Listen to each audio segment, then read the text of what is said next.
Thank you. It is an honor to be here and a privilege to present the OSS Society's inaugural Ralph Bunche Award to one of the great diplomats of our time.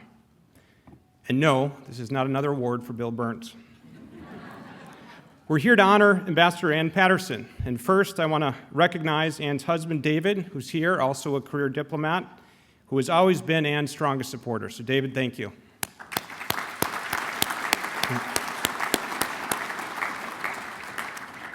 I also want to just recognize Charles Pink and the OSS Society for establishing such an important and powerful new award. Tonight, we're gathered at a transformational moment in history, a hinge point between the end of the post-Cold War era and the beginning of a new, uncertain world. The forces of autocracy, authoritarianism, and oppression are testing the foundations of democracy, freedom, and justice.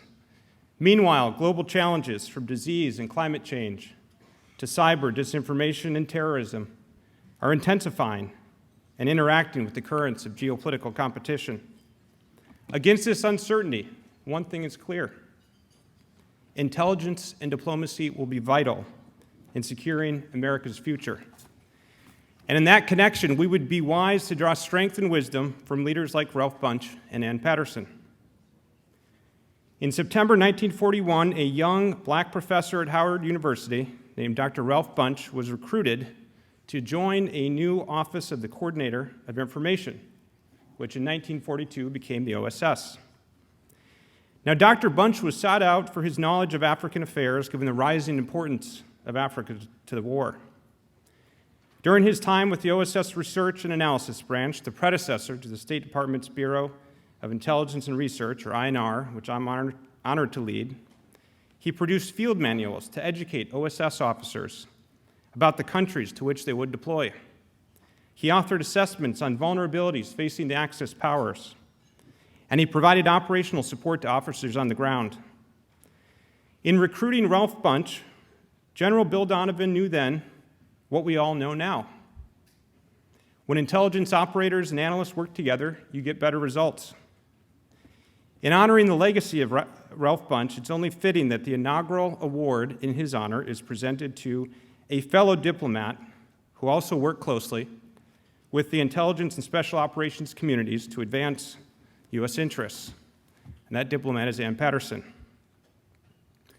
Over the course of her remarkable 43-year career, Ann held some of the most challenging and consequential positions. After a first-year tour as an econ officer in Ecuador in 1974, she was one of the first female diplomats in Saudi Arabia in 1984, at a time when the kingdom did not welcome women. As ambassador to El Salvador from 1997 to 2000, she led U.S. efforts to combat drug cartels and criminal organizations. As ambassador to Colombia from 2000 to 2003, she helped implement Plan Colombia, a historic effort in which the U.S. intelligence community played a key role to counter drug trafficking and insurgent groups. As ambassador to Pakistan from 2007 to 2010, she enabled our efforts to degrade al-Qaeda, and as ambassador to Egypt from 2011 to 2013, she helped the United States navigate uncharted terrain in the aftermath of the Arab Spring. Now, when she wasn't abroad, she held senior roles in Washington and New York, including twice as Assistant Secretary and as the acting U.S. Permanent Representative to the United Nations, cabinet-level position. However, according to extremely sensitive reporting, her favorite position was as an analyst in the Bureau of Intelligence and Research, and I would note we have a high degree of confidence in that line of reporting. Ann's former colleagues describe her as one of the best leaders to work with and for, but don't take my word for it. In preparing for tonight's event, we reached out to a few of them, and here's what they had to say. Former Secretary of State Hillary Clinton said this: "Secretaries of State rely on ambassadors to represent the best of America abroad, provide candid advice, lead with purpose, and strengthen our alliances and partnerships to anchor a more peaceful and prosperous world." During my time as Secretary, Ambassador Ann Patterson represented the best of America's diplomatic corps and served with honor and distinction in two challenging and critically important countries, Pakistan and Egypt. In Pakistan, Anne was vital to advancing our counterterrorism, economic stability, and regional cooperation goals. And in Egypt, she deftly managed a complicated and delicate set of challenges unleashed by the Arab Spring. Through it all, Anne was inflappable and unwavering in her commitment to advancing U.S. interests. Anne, thank you for your many years of service, your wise counsel, and your leadership. Former Secretary of State John Kerry had this to say about Anne. From Colombia to Pakistan and Egypt, to paraphrase Teddy Roosevelt, Anne Patterson carved out a truly defined career by being the woman in the arena, unflappable, unstoppable, and undeterred by long odds or tough assignments. She inspired a generation of women to be diplomats, and she taught some male diplomats a thing or two about statecraft along the way.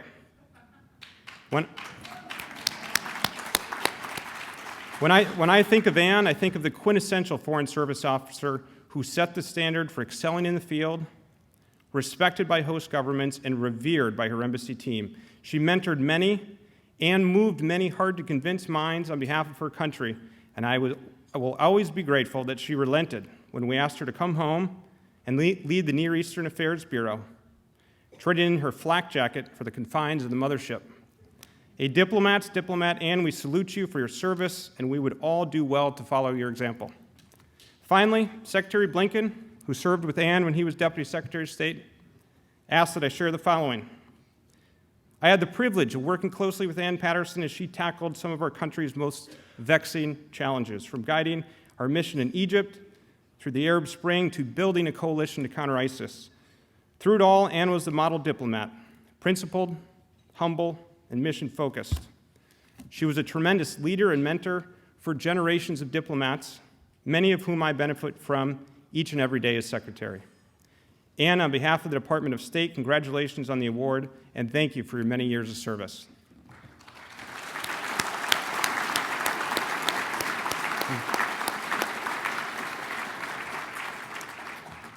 So I hope those statements allow you to appreciate just how much Anne has contributed to our nation and how much she has meant to American diplomacy.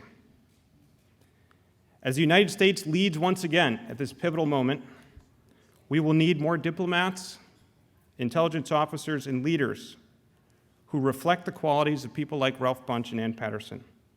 So, ladies and gentlemen, please join me in congratulating Ambassador Anne Patterson as the first recipient of the Ralph Bunche Award.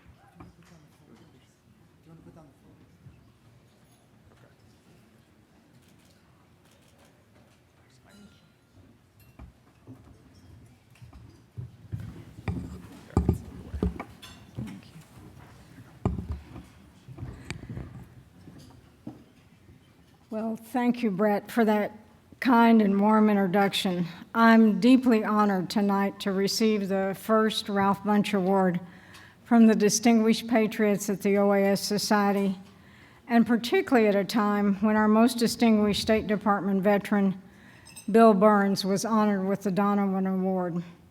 It seems appropriate because the need for collaboration among civilians at state and in the intelligence and soft communities has never been more acute.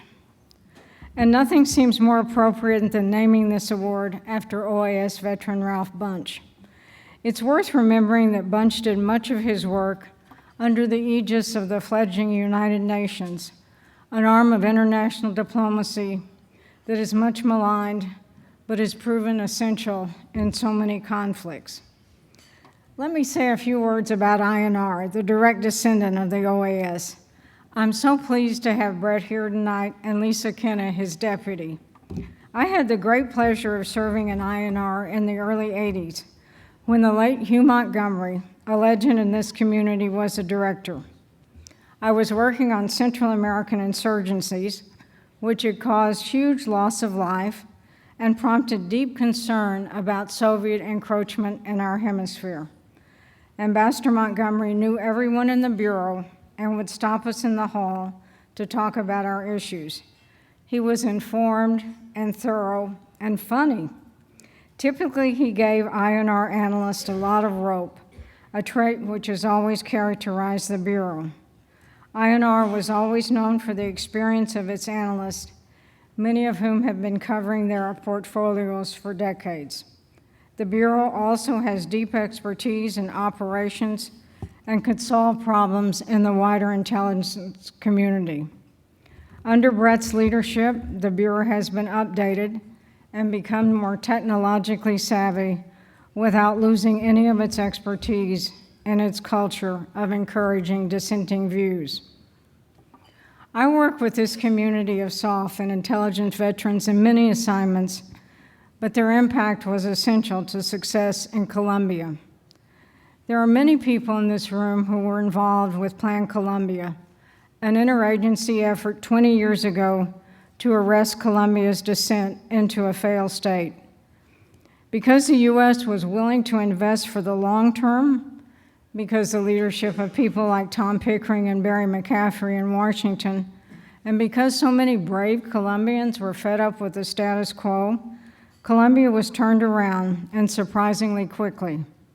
CIA had decades of relationships with Colombian counterparts, and its intelligence prevented not only countless acts of violence, but also taught Colombians the critical act of integrating their intelligence with operation.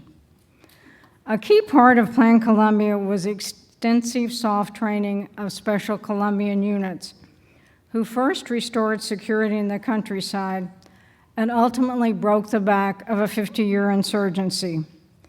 But I would say it wasn't just the skills that the SOF community taught, although those were important. It was really more about imparting confidence to the Colombian trainees who understood they had the best soldiers in the world on their side. Americans should never underestimate how our presence and assistance boost morale in our foreign counterparts. Maybe because Colombians were unusually good partners, maybe because Colombia was in the Western Hemisphere, maybe because it was then a starkly different U.S. domestic political environment, but both in Colombia and in the U.S. government, there was an appetite for risk and encouragement of initiative of the sort honored by the members of this society. Colombia is also a good point to recognize my husband, David Patterson, a retired Foreign Service officer who was also one of the first Peace Corps volunteers in Colombia. He had traveled all over the country in a bus before Colombia's insurgencies and knew the country well. His support and affection in so many places, Egypt, El Salvador, Saudi Arabia, was essential to me throughout my career, and I can't thank him enough. Years later, I went to Pakistan. There are so many people here that I worked with closely in Pakistan: Mike Vickers, Eric Olson, Kurt Sontag, the extraordinary John Bennett, whose judgment and leadership I wish I could say more about publicly, and the wonderful Frank Archibald, who was taken too early from us. A narrative has developed that the 20 years after 9/11 were an excessive response which took America's eye off the China ball and squandered international goodwill, as if terrorists were merely products of a fevered and vivid imagination. But here again, U.S. SOF and intelligence operation were a model of integration so that many threats, including some against the U.S., but mostly against our allies, were thwarted. There were astonishing successes by the intelligence community that are not in the public domain, but maybe they will be written about in the memoirs of some of the people in this room. At the embassy, we all hope for long-term cooperation between Pakistani forces fighting in the north and SOF, and a SOF presence in Pakistan made remarkable progress in a couple of years. And again, it wasn't just the military skills, but the development of personal relationships, which made a big difference. Who knows what strategic benefits this might have led to in the future, but the cooperation foundered on a cross-border accident and could never be recovered. American diplomats have lots of roles: promoting America's economic interest, protecting our citizens, doing everything possible to improve health, sanitation, and to help needy, desperate people. But the fundamental role of diplomats, just like everyone else in this room, is to protect the security of our great nation. In a week like this, in which we have seen provocations all over the globe, it reminds us that American diplomats, intelligence personnel, and SOF must be physically present in foreign countries, speak the local language, and cultivate foreigners at all levels. These relationships are not just to persuade foreigners to see the American point of view, but to assess their motivations, how they react under stress, and to evaluate what they might do next. In the intelligence community, we have developed an astonishing array of technical capacities, but final decisions affecting the security of the United States almost always come down to what is in someone's head.